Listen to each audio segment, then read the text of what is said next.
macalinka waxyaabo badan baa lagu doortay Soomaaliya muddadii dambe inaan maaragtay kala shaqeynaynay raadinta macallimiin maaragtay leh waxa la yiraahdo great potentialka African culture-ka ama dhaqamada Afrika la haysta wax badanna ka og maaragtay Afrika maxaa la yiraahdaa qaabka ay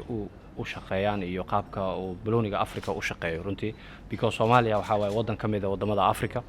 macalinka waa Deutschland wuxuu waaye reer Netherland buu u dhashay sidoo kale waa macallin oo professional ah Afrika kooxo badan soo leeliyay African Championship-ka CAF Champions League soo ciyaareen sidoo kale waxaan nasiibay inuu runtii asaguna ahaa macallinkii kooxda Iswantini oo aan runtii kula balansanay inaan la ciyaarno koobka AFCON 2023 qualification-kiisa maxaa la yiraahdaa hora bisha dhaxda Maarsa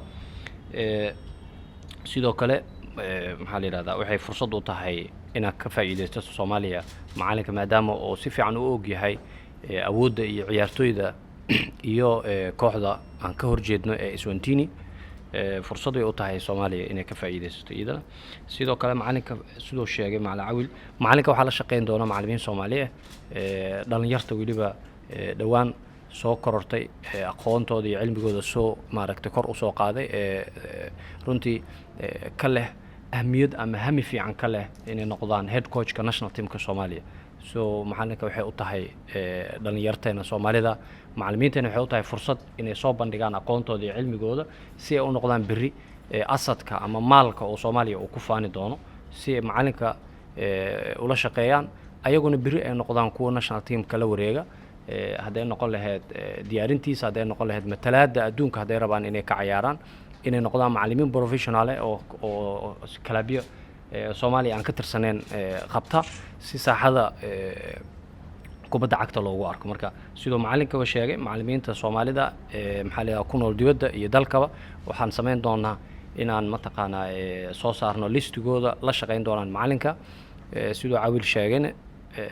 waxaan rajaynaynaa inaan maalmaha soo socdo soo saarno liiska technical team-ka xiriirka la shaqeyn doono maxaa la yiraahdaa kooxda qaranka Soomaaliya oo macalinka la shaqeyn doonaan maaragtay 24 saac oo soo socdo liiska oo buuxo oo technical team-ka xiriirka la shaqeyn doonaan macalinka waa soo saari doona iyo programka national team-ka sidoo noqon doono diyaar garowgiisa iyo suurtagalnimada windowga FIFA windowga nagu soo aadan inay ciyaaraan ciyaar saaxiibtinimo isku diyaariyaan ciyaarta AFCON qualification-ka lala ciyaari doono waddanka Iswantini aad ugu mahad celinaya maxaa la yiraahdaa Macallin Cawil iyo maxaa la yiraahdaa guud ahaan bahda saxaafadda oo runtii sportiga u haysa maaragtay shaqo aad u muhiimsan oo gaarsiisay waddanka guud ahaan aad ay kaaga mahad celinaya macalinka markuu ugu horeyso Soomaaliya imaado waaye asagana thank you for you coming here to Somalia very privileged to come to us with this kind of ceremony of signature